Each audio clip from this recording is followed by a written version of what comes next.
बिस्मिल्लाहिर्रहमानिर्रहीम। अस्सलाम वालेकुम। Welcome to today's lecture. और आज के लेक्चर में हम इंशाल्लाह एवरीडे साइंस के कुछ अहम टॉपिक्स को डिस्कस करेंगे। और इस टाइम टेबल के हिसाब से ये जो कोर्स है, इस कोर्स के जितने भी सब्जेक्ट्स हैं उनको हम लोगों ने पूरे वीक में डिवाइड किया हुआ है कि हर सब्जेक्ट के लिए एक दिन मुकर्रर किया हुआ है और उनके मुताबिक संडे को एक टेस्ट लिया जाएगा। तो आज चूँकि एवरीडे साइंस का जो सब्जेक्ट है उसको हम डिस्कस करेंगे, तो एवरीडे साइंस में हम इंशाल्लाह आज यूनिवर्स के बारे में, सोलर सिस्टम के बारे में और प्लैनेट्स के बारे में जानेंगे। यहाँ पे मैं एक बात बताता चलूँ कि जिन्होंने असिस्टेंट सब इंस्पेक्टर के लिए जमा किया है, तो वो उनमें से कुछ स्टूडेंट पूछ रहे थे कि सर हमें जो है ऐसे के बारे में पढ़ाओ, ऐसे के बारे में हमें नहीं आता है। तो जो आज मैं पढ़ा रहा हूँ ये चीज़ें आपको ऐसे में भी काम आएगा। अगर आपसे एग्ज़ामिनर ऐसे पूछता है यूनिवर्स के बारे में या सोलर सिस्टम के बारे में कि वहाँ पे ऐसे आ जाए कि write an essay about solar system, write an essay about our universe, तो ये जो चीज़ें आज मैं पढ़ा रहा हूँ ये उनके लिए भी बहुत इम्पोर्टेंट है कि उनको एक इन्फॉर्मेशन मिल जाएगा। और जो बात रही ऐसे की, तो वो ऐसे मैं पढ़ा दूंगा आप लोगों को, आपको प्रोवाइड भी कर दूंगा जो इम्पोर्टेंट एसेज हैं एग्ज़ाम पॉइंट ऑफ व्यू से, वो मैं आप सबको सेंड कर दूंगा। आप उसको रीड करके, आप उनकी प्रैक्टिस करके इंशाल्लाह जो ऐसे का पोर्शन है उसको आसानी से क्लियर कर सकते हो। बाकी असिस्टेंट सब इंस्पेक्टर के जो स्टूडेंट्स हैं उनके लिए तो बाकी जितने भी सब्जेक्ट्स हैं वो जनरल नॉलेज में शामिल होते हैं। जो जनरल नॉलेज का पोर्शन है उसी में तो ये चीज़ें सब कुछ आ सकते हैं। तो उनके लिए तो पूरा जो 5 दिन है हफ्ते में, उन 5 दिनों में उनका जनरल नॉलेज कवर हो रहा है। और जो छठा दिन है जिसमें हम इंग्लिश पढ़ाते हैं और उनका उसमें इंग्लिश कवर हो रहा है। और जो साथ में ट्रांसलेशन है इनटू उर्दू और इनटू इंग्लिश, ये भी हम लोग इंशाल्लाह डिस्कस करेंगे। तो ये बातें होती रहेगी, मुझे लगा कि आपसे डिस्कस करना चाहिए तो इसीलिए मैंने आपसे शेयर कर दिया। आज 9वां दिन है हमारे प्रिपरेटरी सेशन का जिसमें हम कॉर्पोरल और असिस्टेंट सब केमिस्टर की तैयारी कर रहे हैं। और आज एवरीडे साइंस का लेक्चर हम पढ़ेंगे। तो आज का जो लेक्चर है उसमें हम यूनिवर्स यानी कायनात के बारे में डिस्कस करेंगे। अल्लाह ताला ने एक वसी कायनात बनाया है। अल्लाह ताला ख़ुद फरमाते हैं कि जो इंसान है वो ज़र्रे के बराबर भी नहीं है। वाकई अल्लाह ताला ने हमसे बहुत बड़े बड़े चीज़ें बनाए हैं, तो उन्हीं को हम आज डिस्कस करेंगे। यूनिवर्स जो है ये पूरे तमाम दुनिया में, पूरे कायनात में जो चीज़ें पाई जाती हैं वो सब कुछ कायनात में शामिल होते हैं। अगर हमें आसानी से ये कह दें कि the universe is literally everything, the sum of all existence, it includes all matter like stars and galaxies. The universe also includes all radiation and all other forms of energy. कायनात में ये सब कुछ शामिल है, चाहे वो सितारे हो, चाहे वो कहकशां हो, या चाहे वो किसी भी किस्म का एनर्जी हो, वो सब कुछ कायनात में आता है। इसके साथ इसमें तमाम किस्म की मादा है। मादा हम सिंपल हम डिफिनेशन हम सबको पता है कि मादा का डिफिनेशन ये है कि anything which occupies space and have मास। कोई भी चीज़ जिसका वज़न हो और उसके साथ वो जगह घेरता हो उसको मैटर कहते हैं। तो हम दुनिया में जो कुछ भी हम देखते हैं, चाहे वो हम अपने आंखों से देखते हैं या चाहे वो हम अपने टेलीस्कोप से देखते हैं, वो सब कुछ यूनिवर्स में आता है। और वो चीज़ें जो हम आंखों और टेलीस्कोप की मदद से नहीं देख सकते वो भी कायनात में शामिल होता है। यानी ऐसा कोई चीज़ है ही नहीं जो कायनात से बाहर हो, सब कुछ कायनात के अंदर आता है। तो ये 1920 में एक एस्ट्रोनॉमर थे। एस्ट्रोनॉमर जो है वो कायनात के बारे में पढ़ने वाले को एस्ट्रोनॉमर कहा जाता है। कैलिफोर्निया से ये एस्ट्रोनॉमर का ताल्लुक़ था। इसका नाम एडविन हबल था। इसने दो बहुत ही अच्छी थ्योरी या बहुत ही अच्छी डिस्कवरी की। इसके बारे में आज पढ़ेंगे हम। उसमें से एक डिस्कवरी ये थी कि इसने अपने टेलीस्कोप की मदद से जब यूनिवर्स की जांच पड़ताल की तो इसने ये साबित किया, इसने ये देखा कि जो पहले कहा जाता था कि एक ही गैलेक्सी है, हमारे पूरे कायनात में एक ही गैलेक्सी है जिसका नाम मिल्की वे था। और इसी मिल्की वे में हमारी जो ज़मीन है, हमारा जो सोलर सिस्टम है वो भी शामिल था। तो इसने जब देखा कि सिर्फ एक मिल्की वे ही नहीं है बल्कि बहुत सारे तकरीबन अरबों की तादाद में और गैलेक्सीज़ भी है। यानी मिल्की वे की तरह अरबों गैलेक्सीज़ और भी है, बिलियन ऑफ गैलेक्सीज़। यानी इतने ज़्यादा गैलेक्सीज और भी मौजूद है। ये एडविन हबल की डिस्कवरी थी और इसके साथ दूसरी जो इसने डिस्कवरी की उसने ये कहा, पहले ये कहा जाता था कि ये जो कायनात है ये बस रुक गई है, अभी ये और एक्सपेंड नहीं हो रही है। तो ये इसने गलत साबित किया। इसने ये डिस्कवर किया कि नहीं, ये जो गैलेक्सीज है ये मुस्तकिल घूम रही है, एक दूसरे से दूर होती जा रहा है, एक दूसरे से दूर होती जा रही है। तो इसीलिए कायनात जो है एक्सपेंड हो रहा है, कायनात जो है बढ़ती जा रही है। तो ये दोनों डिस्कवरी इसने दिए थे 1920 में। इनका ताल्लुक जो था कैलिफोर्निया से था। इसके साथ आगे देख लेते हैं कि पहले मैंने बात की कि हम जो कुछ देख सकते हैं, चाहे वो अपनी आंखों से हो या चाहे वो टेलीस्कोप की मदद से हो, तो जो चीज़ें हम देख सकते हैं, चाहे वो टेलीस्कोप की मदद से हो या चाहे अपनी आंखों की मदद से, हम अपने आंखों से चांद को देख सकते हैं, हम सितारों को देख सकते हैं रात को। इसी तरह हम टेलीस्कोप की मदद से बाकी जो प्लैनेट्स है, बाकी जो गैलेक्सीज है उनको भी देख सकते हैं। तो जो चीज़ हम देख सकते हैं उसको ब्राइट मैटर कहा जाता है, ब्राइट मैटर। इसके साथ जो इसका उलट है वो डार्क मैटर है। जो चीज़ हम टेलीस्कोप की मदद से, जो चीज़ हम अपनी आंखों की मदद से नहीं देख सकते उसको डार्क मैटर कहा जाता है। तो ये सिंपल एक दो टर्म है जो आपको समझ आनी चाहिए। इसके साथ आगे देख लेते हैं कि अब ये जो कायनात है इसकी वजूद कैसे हुई। जो एस्ट्रोनॉमर्स हैं वो ये बताते हैं कि एक बड़ा धमाका हुआ जिसके बाद कायनात की शुरुआत हुई थी। और ये जो धमाका है ये एक पॉइंट से शुरू हुआ था और फिर ये एक्सपेंड हो रहा था, होता रहा और आज तक एक्सपेंड हो रहा है। तो ये साइंसदान कहते हैं कि ये जो यूनिवर्स की स्टार्टिंग थी वो एक बिग बैंग हुई थी, यानी एक बहुत बड़ा धमाका हुआ था जिसको बिग बैंग थ्योरी कहा जाता है। और ये कहते हैं कि उस बिग बैंग थ्योरी के बाद कायनात की जो है शुरुआत हुई थी, कायनात बनना शुरू हो गया। तो इसके साथ हम आगे देख लेते हैं कि एस्ट्रोनॉमी किसे कहा जाता है। एस्ट्रोनॉमी जो है ये कायनात के बारे में पढ़ने का एक सब्जेक्ट है और इसमें हम वो सब कुछ तमाम चीज़ें पढ़ते हैं जिनमें सियारे हैं, सितारे हैं, गैलेक्सीज है, कॉमेट्स है और इसके साथ ब्लैक होल्स का जो कंसेप्ट है, ये सब कुछ हम एस्ट्रोनॉमी में पढ़ते हैं। और इन चीज़ों को जो पढ़ता है या जो एस्ट्रोनॉमी को पढ़ता है उसको एस्ट्रोनॉमर्स कहा जाते हैं, यानी एस्ट्रोनॉमिस्ट जिनको कहा जाता है वो एस्ट्रोनॉमी पढ़ते हैं। ये हमारे साइड पे एक फिगर है जिसमें यूनिवर्स दिखाया गया है। इसके साथ हम नीचे गैलेक्सीज दिखाया है। तो जो गैलेक्सी है यहाँ पे जो लिखा है कि galaxy is made of huge collection of gas, dust, billions of stars as well as their solar systems. यानी गैलेक्सी जो है एक बहुत बड़ी कलेक्शन है गैस की, उससे बनी है और उसके साथ साथ इसमें अरबों की तादाद में सितारे भी हैं। और अगर वो सितारे कोई सूरज हैं तो उन सूरज की निज़ाम शमसी में जितने भी सितारे, जितने भी सियारे आते हैं वो सब तमाम कुछ गैलेक्सी में शामिल होते हैं। जो गैलेक्सी में हमारी ज़मीन शामिल होती है उसको मिल्की वे कहा जाता है। यानी जो हमारी ज़मीन है, जो हमारा निज़ाम शमसी है, सोलर सिस्टम में, ये जिस गैलेक्सी में शामिल होता है उसको मिल्की वे कहा जाता है। तो ये मैंने पहले भी आपको कॉन्सेप्ट क्लियर कर दिया था कि जो मिल्की वे है ये पहले कहा जाता था कि सिर्फ ये एक गैलेक्सी है, लेकिन बाद में जो एस्ट्रोनॉमर थे एडविन हबल, उसने ये डिस्कवर किया कि नहीं, बाकी भी अरबों की तादाद में और गैलेक्सीज भी है इस कायनात में। तो इसके साथ आगे देख लेते हैं कि our Milky Way galaxy is just one of the billions of galaxies in the universe. जैसे मैंने अभी आपको बता दिया, within it there are at least 100 billion stars and on average each star has at least one planet orbiting it. This means there are potentially thousands of planetary systems like our solar system within the galaxy. एक ही Galaxy में तकरीबन हज़ारों निज़ाम शमसियाँ हो सकते हैं। जिस तरह एक निज़ाम शमसी में हमारी ज़मीन शामिल है, इस तरह हज़ारों निज़ाम शमसी हो सकते हैं सिर्फ एक ही गैलेक्सी में। तो आप अंदाज़ा लगा सकते हैं कि वाकई इंसान तो एक ज़र्रे के बराबर है। अल्लाह ताला ने इतने बड़े बड़े चीज़ें बनाए हैं कि हम अंदाज़ा भी नहीं कर सकते। आगे जो डिस्कस करने जा रहे हैं वो लाइट ईयर है। लाइट ईयर जो है नूरी साल को कहा जाता है। तो ये लाइट ईयर क्या है इसको डिस्कस करते हैं। Light year is the distance light travels in 1 year. एक साल में रोशनी जितना फासला तय करता है उसको लाइट ईयर कहा जाता है।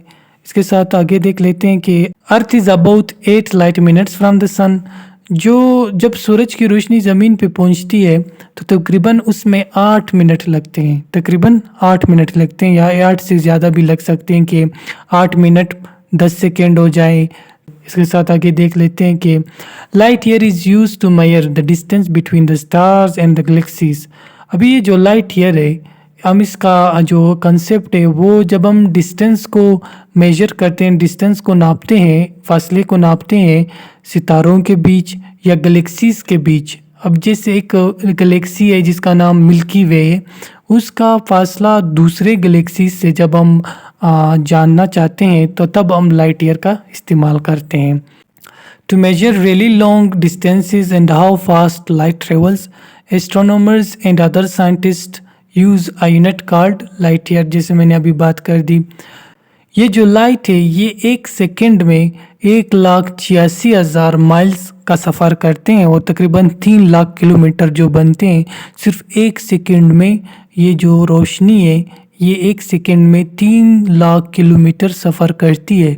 और इस तरह जो एक नूरी साल है, 1 लाइट ईयर है, वो जो है 58656960000 माइल्स बनता है, जो कि बहुत बड़ा डिस्टेंस है। और इसके साथ ये किलोमीटर्स में भी दिया हुआ है, आप इसको ज़रूर याद करें। इसके साथ आगे देख लेते हैं कि जो हमारा नेक्स्ट टॉपिक है वो सोलर सिस्टम से रिलेटेड है। जो निज़ाम शमसी है जिसको हम बचपन से पढ़ते आ रहे कि इसमें 8 सियारे हैं और उन सियारों का सूरज से कितना दूरी है, उनमें कितने सियारे मौजूद हैं जिन पे ज़िंदगी गुजार सकते हैं। ज़िंदगी गुजारने वाला तो एक ही सियारा है, लेकिन उन सियारों के कितने सैटेलाइट से कितने चांद है ये हम बचपन से पढ़ते आ रहे। तो इसको एक दफ़ा फिर नज़र लगा लेते हैं, देखते हैं कि ये कितने इम्पोर्टेंट है और कोई नया चीज़ क्या आप सीखते हो इससे या नहीं सीखते हो। तो जो पहला चीज़ है इसके बारे में कि the solar system consist the sun, निज़ाम शमसी में एक सूरज होता है, and everything bound to it by gravity, और बाकी जो जितने चीज़ें होते हैं वो कशिश की वजह से इसके इर्द गिर्द घूमते हैं।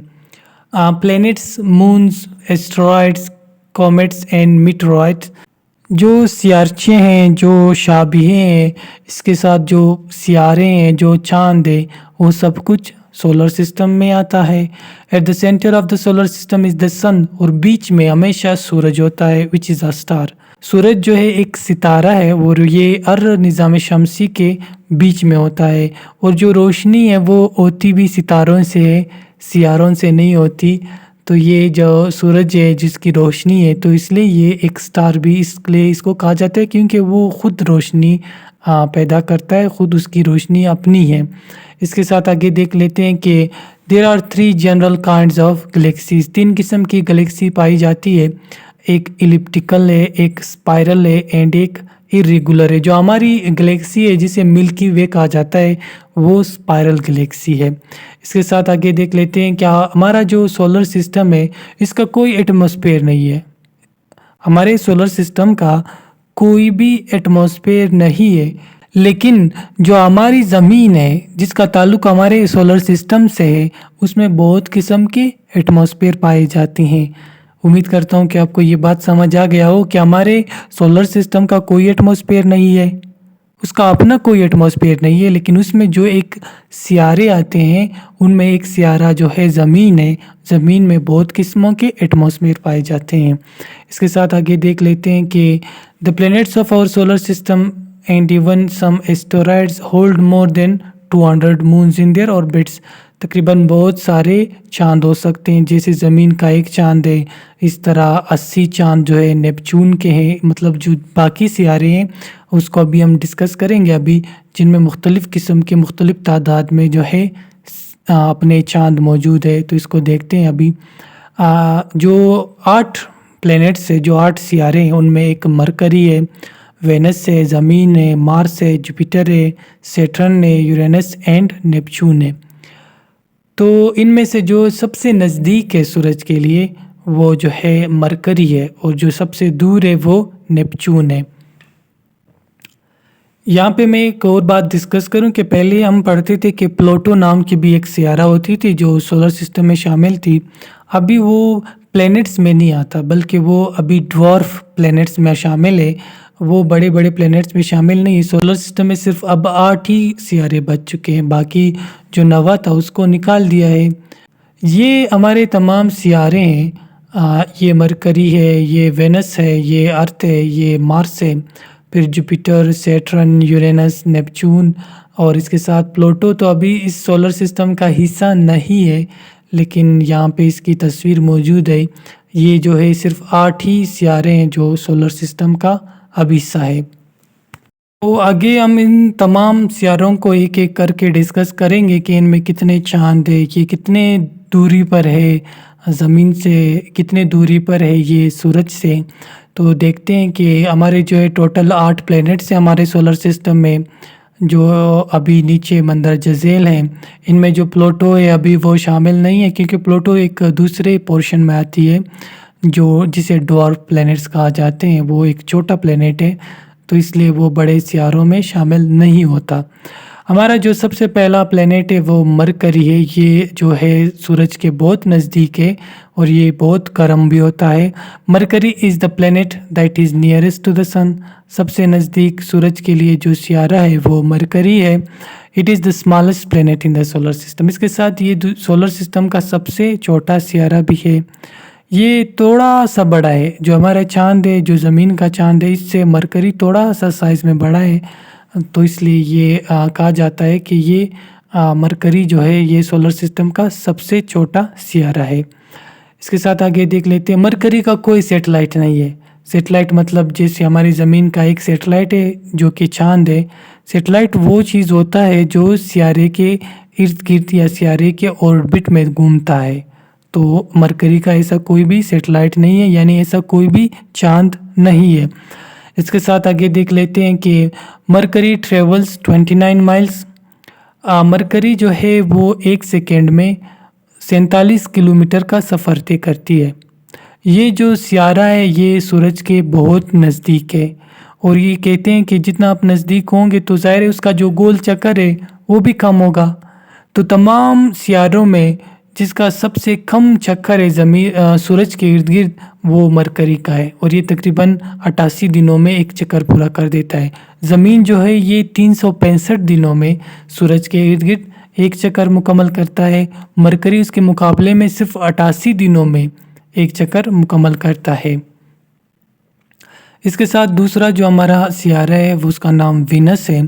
वीनस जो है ये वीनस जो है ये दूसरा सियारा है हमारे सोलर सिस्टम का और ये तकरीबन 67 मिलियन माइल्स, तकरीबन 108 मिलियन किलोमीटर्स दूर है सूरज से।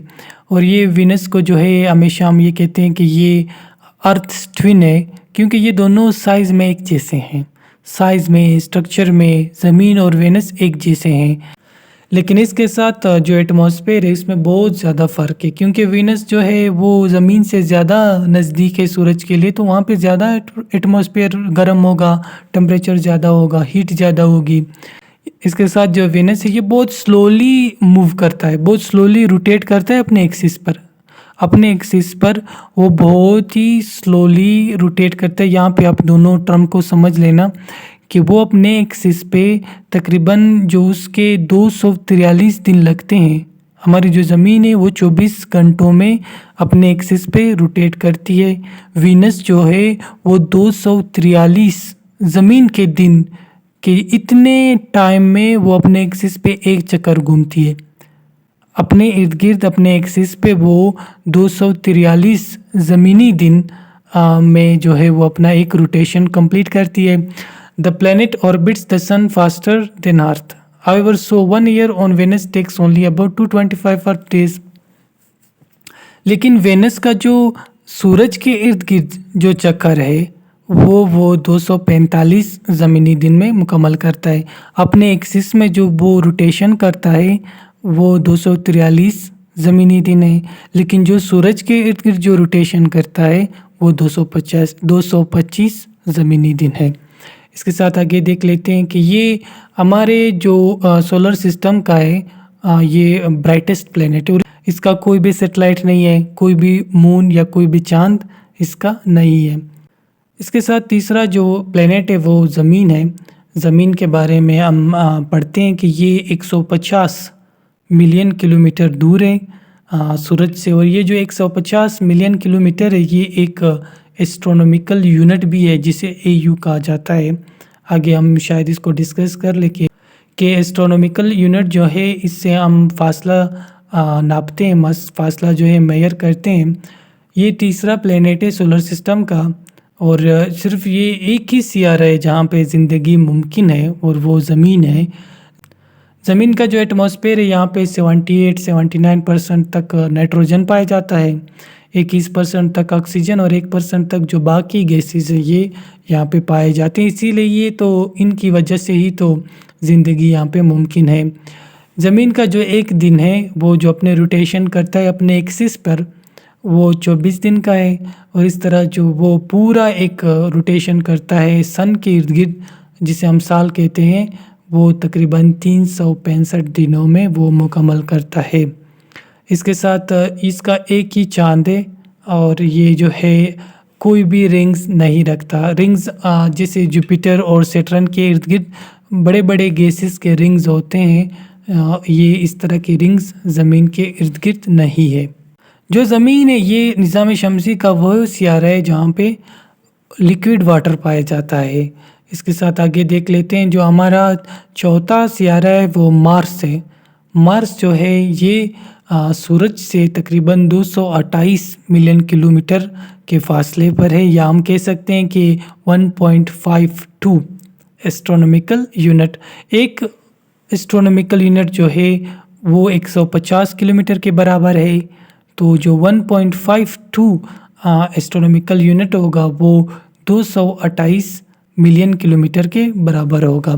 इसके साथ जो मार्स है इसको रेड प्लेनेट भी कहा जाता है क्योंकि वहाँ पे कुछ ऐसे गैसेस है जो उसको रेड कलर में बना लेते हैं, तो उसको इसीलिए रेड प्लेनेट कहा जाता है। मार्स के 2 चांद हैं जिनमें से एक को फोबोस कहा जाता है और इसके साथ दूसरे को डेमोस कहा जाता है।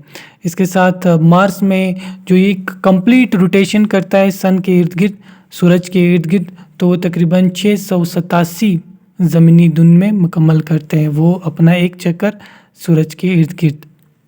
इसके साथ जुपिटर है। जुपिटर तकरीबन 778 मिलियन किलोमीटर्स दूर है, या हम कह सकते हैं कि 5.2 एस्ट्रोनॉमिकल यूनिट्स दूर है सूरज से। और चूँकि सूरज से जो ज़मीन का फासला है वो सिर्फ एक ही एस्ट्रोनॉमिकल यूनिट है। एक एस्ट्रोनॉमिकल यूनिट जो है वो 150 किलोमीटर के बराबर है, तो 5.2 एस्ट्रोनॉमिकल यूनिट जो है वो 778 मिलियन किलोमीटर्स के बराबर होगा। जुपिटर जो है ये हमारे सोलर सिस्टम का सबसे बड़ा सियारा है। जुपिटर जो है इसके तकरीबन 75 चांद है, 75 सैटेलाइट्स आप कह सकते हैं कि इसके इर्द गिर्द घूमते हैं ऑर्बिट्स में। इसके साथ जुपिटर जो अपना एक रोटेशन करती है एक्सिस में वो तकरीबन 10 घंटों में पूरा करते हैं और उसको जोवियन डे भी कहते हैं, या फिर आप कह सकते हो कि जुपिटर डे। और जो अपना रोटेशन कंप्लीट करती है सूरज के इर्द गिर्द उसे जोवियन ईयर कहा जाता है और ये तकरीबन 12 ज़मीनी साल के जितना टाइम है। इसके साथ आगे सैटर्न है। सैटर्न जो हमारा सियारा है सोलर सिस्टम का, ये तकरीबन 886 मिलियन माइल्स या 1.4 अरब किलोमीटर दूर है सूरज से। सैटर्न का जो कलर है वो येलो होता है, ये थोड़ा येलोइश कलर होता है। ये इसके इर्द गिर्द बहुत खूबसूरत रिंग्स पाए जाते हैं जो हम अपनी आंखों से नहीं देख सकते हैं, लेकिन ज़ाहिर है टेलीस्कोप से देख सकते हैं। और ये जो सैटर्न है ये तकरीबन 10.7 घंटे लेता है। हम लोग नहीं कह सकते कि इतना टाइम लेता हो, शायद 11 घंटे लेता हो अपने एक्सिस पे रोटेशन के लिए, जिससे वो एक सैटर्न डे कंप्लीट कर लेता है। और इसके साथ जो ये 29 ज़मीनी साल लेता है सूरज पे एक चक्कर लगाने के, तकरीबन इसको 29 ज़मीनी साल लगते हैं और ज़मीन को सूरज के इर्द गिर्द सिर्फ 365 दिन लगते हैं। और जो मरकरी था, मरकरी को सिर्फ 88 दिन लगते हैं सूरज के इर्द एक चक्कर लगाने में। सैटर्न के तकरीबन हम लोग जो जानते हैं कि 53 चाँद है और इसके साथ 29 चाँद और भी हैं जिनको हमने अभी तक डिस्कवर नहीं किया है, मतलब साइंसदानों ने डिस्कवर नहीं किया है। तो कहते हैं कि सैटर्न के 82 चाँद है, यानी 82 सैटेलाइट्स है। इसके साथ जो है वो यूरेनस है। यूरेनस जो है ये 7वां हमारे निज़ाम शमसी का सियारा है और ये तकरीबन 1.8 बिलियन माइल्स और 2.9 बिलियन किलोमीटर्स दूर है सूरज से। यूरेनस को तकरीबन 17 घंटे लगते हैं उसका एक दिन मुकम्मल होने में और इसके साथ 84 ज़मीनी साल लगते हैं उसके एक चक्कर लगाने में सूरज के इर्द गिर्द, जिसे यूरेनियन ईयर भी कहा जाता है। और उसके साथ नेपच्यून है। नेपच्यून जो है सबसे आखिरी जो है निज़ाम शमसी का सियारा है और ये तकरीबन 4.5 बिलियन किलोमीटर्स दूर है सूरज से। नेपच्यून जो है 16 घंटे लेता है अपने रोटेशन करना, अपने एक्सिस पे रोटेशन करने के लिए, जिससे नेपच्यूनियन डे बन जाता है और इसके साथ 165 ज़मीनी साल लगते हैं जिसको वो नेपच्यूनियन ईयर कंप्लीट होने में जो वो सूरज के इर्द गिर्द चक्कर लगाता है। नेपच्यून के 14 चाँद हैं, 14 सैटेलाइट्स हैं, यानी 14 satellites are there of Neptune. इसके साथ ये हमारा लेक्चर था। उम्मीद करता हूँ कि आपको प्लैनेट्स के बारे में, सोलर सिस्टम के बारे में और यूनिवर्स के बारे में मालूमात हो गई होगी। अगर आप हमारे प्रिपरेटरी सेशन का हिस्सा बनना चाहते हैं तो काइंडली इस नंबर पर रब्ता करें और अगर आप सोशल मीडिया यूज़र हैं तो इन चैनल्स को और इन पेजेस को आप ज़रूर देखें, लाइक करें और फॉलो करें। Thank you for listening me. अल्लाह हाफ़िज़।